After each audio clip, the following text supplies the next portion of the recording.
It is not me who will prove. Hindi ako ang tumakbo ng public office. It is an accusation against him from the public. Bakit ko iproba? It is for him to sit in the Luneta Park, pagkuha siya ng dugo doon, independent entity o doktor, magpakuha rin ako, sige, pati ako, pakuha siya ng blood test. Yan, that is how the way it is disproved. It is stupid for them to suggest that I prove it. I think it's the fentanyl. Fentanyl.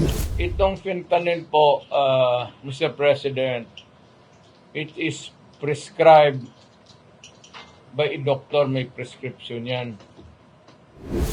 At nalaala ko pa, ang nagbigay sa akin noon si Dr. Javier. So I'm giving you the name and my doctor. Pagkatapos noon po, gumaling na ako, Mr. President, hindi na ako nag-fentanyl. Hindi ko na kailangan eh. Ngayon, yan ang bumulta ka sa akin ng ganon.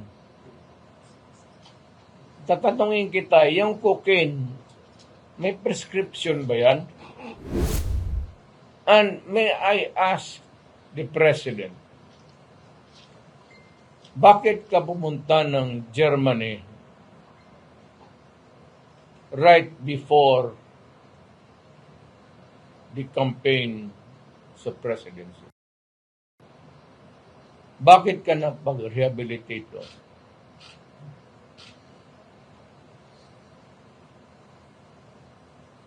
Hindi ko na sinasabi nagpa-rehabilitate ka ng drug. But bakit ka pumunta doon at pumasok ka ng rehab center? Na hanggang ngayon, we have a sitting president who is a drug addict. Now, how can you now rally the people behind to observe the law, pati yung mga PDEA, pati yung mga police, pati yung military? How do you expect people now? Ikaw ang PDEA, mag-recall ko, sir, ito yung record mo doon sa narco. It is natural that they will refuse to give it to you.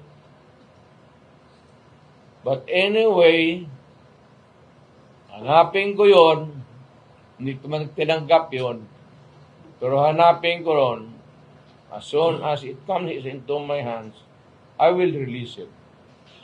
Pero yung PDEA na yan, may naiwan. Huwag kayong magtaka na PDEA walang ibigay sa kanya. Kung presidente yan maghingi sa sarili niyang derogatory report, ibigay mo?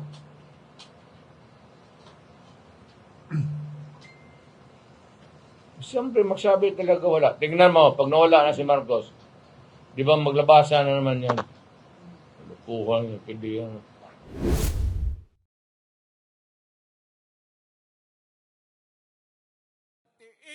Ang Pilipino.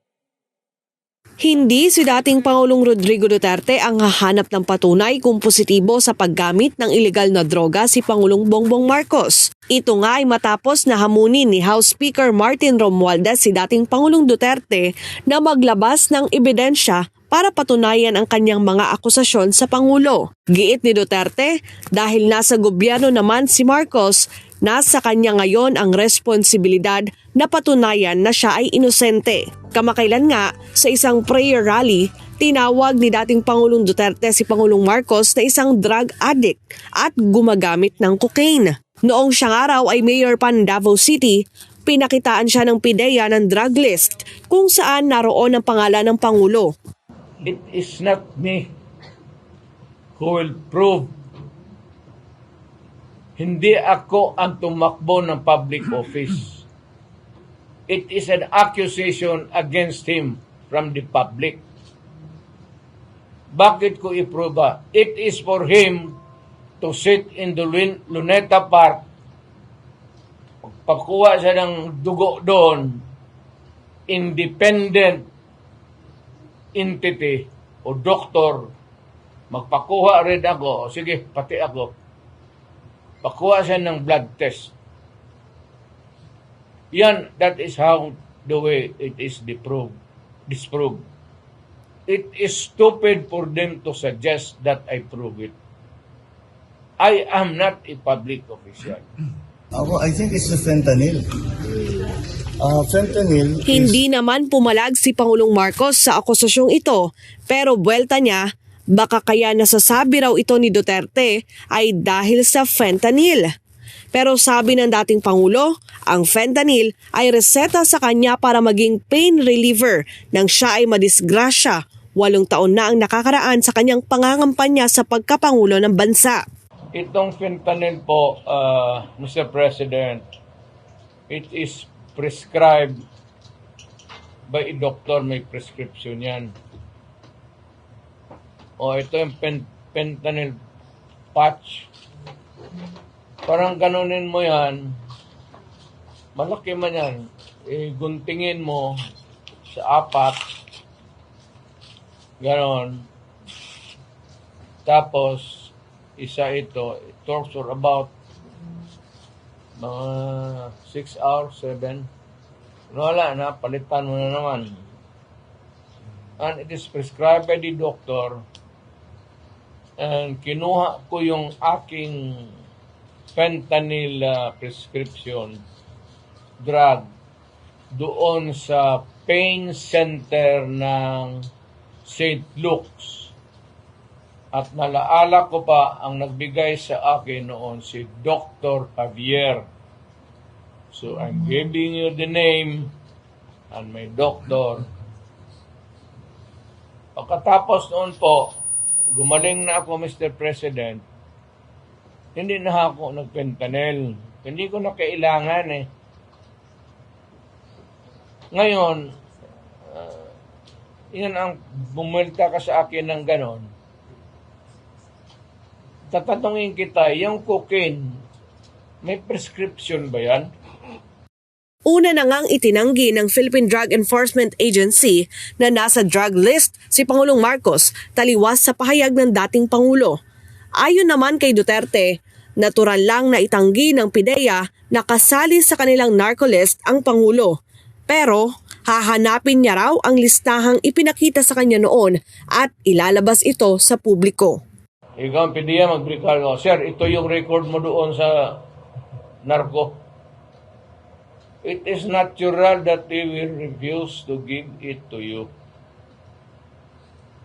But anyway, hanapin ko yon, hindi ko man tinanggap yon, pero hanapin ko ron, as soon as it comes into my hands, I will release it. Pero yung PIDEA na yan, may naiwan. Huwag kayong magtaka na PIDEA walang ibigay sa kanya. Kung presidente yan maghingi sa sarili niyang derogatory report, ibigay mo?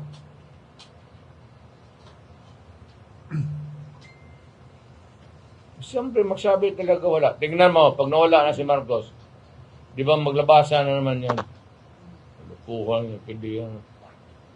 Hirit pa ng dating Pangulo, ano nga raw ba ang tunay na ginawa ni Pangulong Marcos sa Germany at bakit ito pumasok sa isang rehabilitation center? Na hanggang ngayon, we have a sitting president who is a drug addict.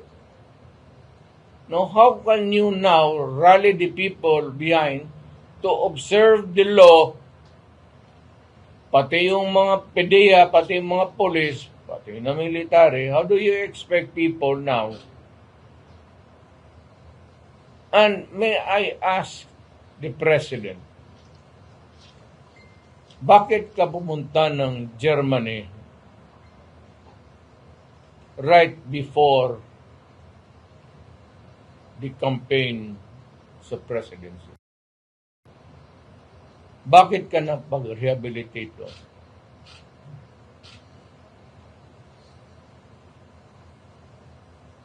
Hindi ko rin sinasabi nagpa-rehabilitate ka ng drug. But bakit ka pumunta doon at pumasok ka ng rehab center? Samantala, nilinaw naman ni dating Pangulong Duterte na walang anumang masamang epekto sa kanyang katawan ang fentanyl, na kilalang isang synthetic opioid drug. Pero kung ipipilit anya ni Pangulong Marcos ang issue ng paggamit niya ng fentanyl bilang pain reliever noon, ay mapipilitan rin siyang hayagang hamunin na sumailalim sa drug test ang punong ehekutibo.